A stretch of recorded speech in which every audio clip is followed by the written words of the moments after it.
दोस्तों आज के इस वीडियो में हम डिस्कस करने वाले हैं आपके BSc third year 5th semester botany के यूनिट 7 न्यूक्लिक एसिड से जुड़ा हुआ topic renaturation of nucleic acid.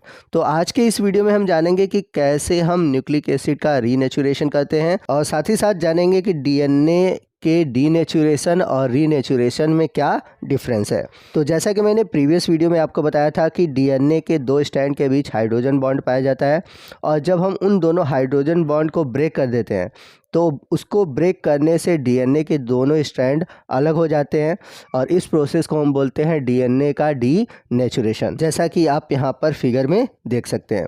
वही हम बात करें रीनेचुरेशन की, तो डीनेचुरेशन का जस्ट अपोजिट होता है रीनेचुरेशन, यानी कि सिंगल स्ट्रैंडेड दोनों डीएनए का आपस में जुड़कर वापस डबल स्ट्रैंडेड डीएनए का बनना कहलाता है रीनेचुरेशन। तो आपको बता दें कि रीनेचुरेशन को हम एनिलिंग भी कहते हैं।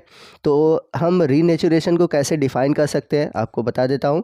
The process of formation of double stranded DNA molecule is called annealing और रीनेचुरेशन। तो इसमें होता क्या है कि जो दो कंप्लीमेंट्री डीएनए स्ट्रैंड होते हैं वे एक दूसरे से पुनः हाइड्रोजन बॉन्ड द्वारा जुड़ते हैं और ये प्रोसेस होता है renaturation. So we can say that annealing is the opposite process of denaturation. तो इस तरह से हम कह सकते हैं कि जो रीनेचुरेशन है डीनेचुरेशन का उल्टा है। आइए नेक्स्ट हम बात करते हैं प्रोसेस ऑफ रीनेचुरेशन की।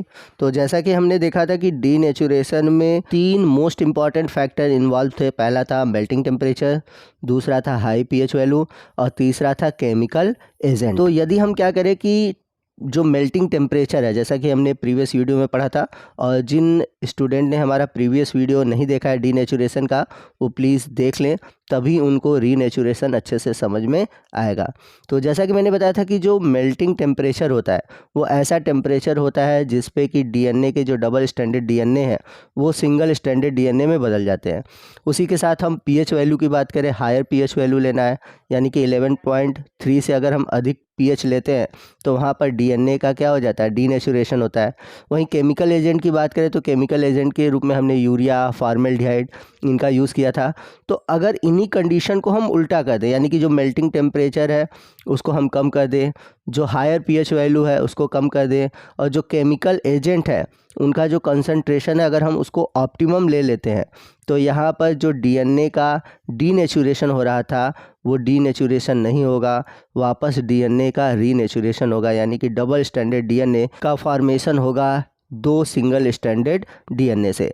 तो यहाँ पर लिखा हुआ है by reversing the condition to complementary single strand of DNA can be annealing back, यानी कि ऊपर दिए गए जो तीन कंडीशन है अगर हम उसको रिवर्स कर दें, यानी कि डीनेचुरेशन का उल्टा कर दें, तो वापस जो सिंगल स्ट्रैंडेड डीएनए है वो एनिलिंग के थ्रू डबल स्ट्रैंडेड डीएनए में बदल जाएंगे। तो जितना भी प्रोसेस मैंने आपको बताया कि एनिलिंग के लिए क्या क्या कंडीशन है, तो हमें जो मेल्टिंग टेम्परेचर है उससे लोअर टेम्परेचर लेना होगा, जो पीएच वैल्यू है जो कि 11.3 थी उससे अधिक लेना था वो कम लेना होगा। उसी तरह ऑप्टिमम जो कंडीशन है, यानी कि ऑप्टिमम जो कंसंट्रेशन है केमिकल एजेंट का, चाहे वो यूरिया हो चाहे फॉर्मेल्डिहाइड हो, उनका भी कंसंट्रेशन हमें ऑप्टिमम लेना है। तो आइए नेक्स्ट हम बात करते हैं कि डीएनए के डीनेचुरेशन और रीनेचुरेशन इन दोनों में क्या डिफरेंस है।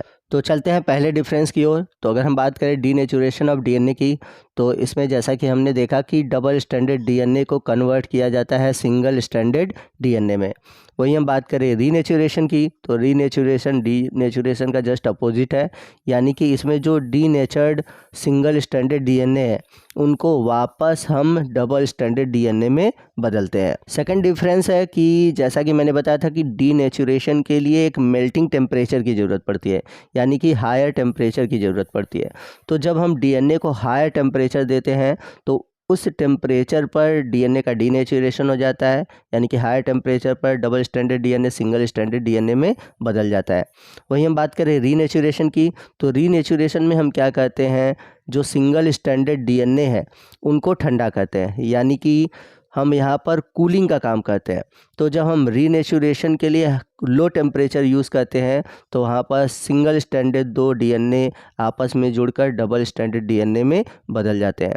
तो डीनेचुरेशन में हायर टेम्परेचर की ज़रूरत होती है, जबकि रीनेचुरेशन में कूलिंग टेम्परेचर की ज़रूरत पड़ती है। चलते हैं थर्ड डिफरेंस की ओर। तो डीएनए का जो डीनेचुरेशन है वो एक तरह से अनवाइंडिंग प्रोसेस है।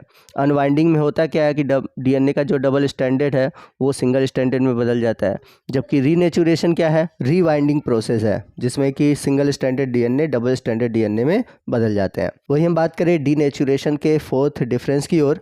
In this process, hydrogen bond between complementary base pair of 2 DNA strand are broken।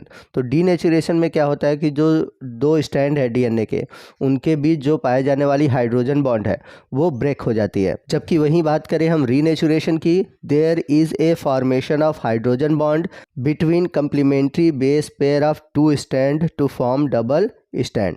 तो रीनेचुरेशन में क्या होता है कि दो अलग अलग जो सिंगल स्ट्रैंडेड डीएनए है उनके बीच दोबारा से हाइड्रोजन बॉन्ड बनता है। वही हम बात करें फिफ्थ डिफरेंस की, तो डीनेचुरेशन में क्या होता है, जो रेट ऑफ अल्ट्रावायलेट रेज है उसको एब्जॉर्ब करने की जो कैपेसिटी होती है डीएनए की वो बढ़ जाती है। जबकि अगर हम रीनेचर्ड डीएनए की बात करें उसमें क्या होता है कि जो अल्ट्रावायलेट डीएनए है उनको एब्जॉर्ब करने की जो कैपेसिटी होती है डीएनए की वो घट जाती है। वहीं लास्ट डिफरेंस है, जो डीनेचर्ड डीएनए होते हैं उनकी विस्कोसिटी क्या होती है, डिक्रीज हो जाती है, और जो रीनेचर्ड डीएनए है उनकी विस्कोसिटी क्या होती है, वो इंक्रीज हो जाती है। तो ये कुछ डिफरेंस थे डीनेचुरेशन ऑफ डीएनए की और रीनेचुरेशन ऑफ डीएनए की।